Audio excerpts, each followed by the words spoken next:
Okay, let's get right into one of the most shocking stories in sports history. Seriously. It's a story about a gold medal, a moment of national triumph, and a deception so profound it really threatened to undermine an entire global movement. I mean, just read that sentence. It says it all, right? It reveals a scandal that didn't just break the rules, it completely betrayed the very spirit of what the Paralympic Games are supposed to be about. So, to really wrap your head around how big of a deal this was, we first have to talk about what the Paralympic Games actually stand for. This whole thing started back in 1948 as a way to empower wounded veterans. It's since grown into this massive global celebration of resilience and what people are capable of. It's a movement that's built on pure integrity and inspiration, which is exactly what makes what happened in Sydney so unbelievably shocking. See, unlike a physical impairment that you can often see, an intellectual disability requires these really complex psychological assessments. And back in 2000, the system basically ran on an honor code. It put a huge amount of trust in the national teams to honestly verify their own athletes. Well, this didn't just create a loophole, it created a gaping hole, and some people were more than ready to drive a bus right through it. So, how in the world was this pulled off? This wasn't some spur-of-the-moment thing. Oh no. This was a calculated, elaborate scheme, and it was planned from the very, very top. The whole thing was masterminded by this guy, Fernando Martín Vicente. He was a powerful and, you'd think, trusted official right at the top of Spain's disability sports world. And his motivation? It was pretty simple and pretty cynical. Win gold medals, no matter what it takes, to boost his own reputation and, of course, secure more money. And the plan they cooked up was just chillingly effective. It had 4 basic steps. First, they went out and recruited really skilled players who had 0 disabilities. Then, they just forged all the medical paperwork. They even coached the players on how to act like they had a disability. And finally, they just unleashed this stacked team against competitors who were actually, playing by the rules.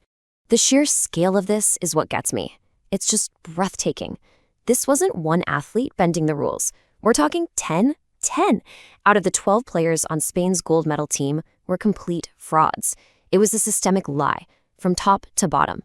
So, of course, they just sailed to a gold medal. They were crushing their opponents. Their plane was just way too polished, too professional, and in retrospect, it was a huge red flag. It was this big moment of supposed glory for Spain, but it was all built on a foundation of lies. A victory that meant absolutely nothing, because the game was never, ever fair. But here's the thing about a lie that big. It's really hard to keep it a secret forever. And that's because one of the players on that gold medal team wasn't who he appeared to be, but not in the way you might think. Let me introduce you to Carlos Ribagorda. He wasn't a fake athlete, he was a journalist. He had actually gone undercover to investigate whispers that something wasn't right with the team. So he had a front row seat to the entire deception and was gathering rock-solid proof from the inside. In this quote, this was his confession to the world. It blew the whole scandal wide open just a few weeks after the games ended. He returned his gold medal and exposed the entire scheme in this bombshell article. The world's celebration turned to shock, like overnight. As you can imagine, the world's reaction was immediate. The consequences were severe, and the fallout was just swift and absolutely brutal. So within weeks, the truth was out. Spain was stripped of its tainted gold medal. But the International Paralympic Committee, the IPC, they took an even more drastic step. To make sure this could never happen again, they made the incredibly difficult decision to suspend all events for athletes with intellectual disabilities indefinitely. The damage was just widespread. The architect, Vicente, he was eventually found guilty. But the real tragedy here was the ban. Think about it. Because of the disgusting actions of one team, thousands of innocent, totally legitimate athletes with intellectual disabilities all over the world were suddenly locked out. They couldn't compete. But out of this truly shameful chapter, a long and difficult road to reform began. As terrible as the scandal was, it actually became the catalyst for a painful but completely necessary transformation. The IPC had to basically tear down its entire classification system and rebuild it from the ground up. That old trust-based model? Gone. They brought in a rigorous, science-based one.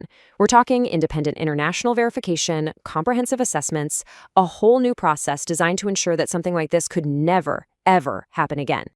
And so, after 12 long years and with a much, much stronger system in place, athletes with intellectual disabilities were finally welcomed back to the Paralympics in London in 2012.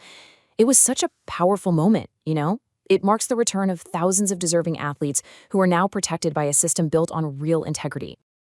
The story of that 2000 Spanish Paralympic team is such a powerful cautionary tale.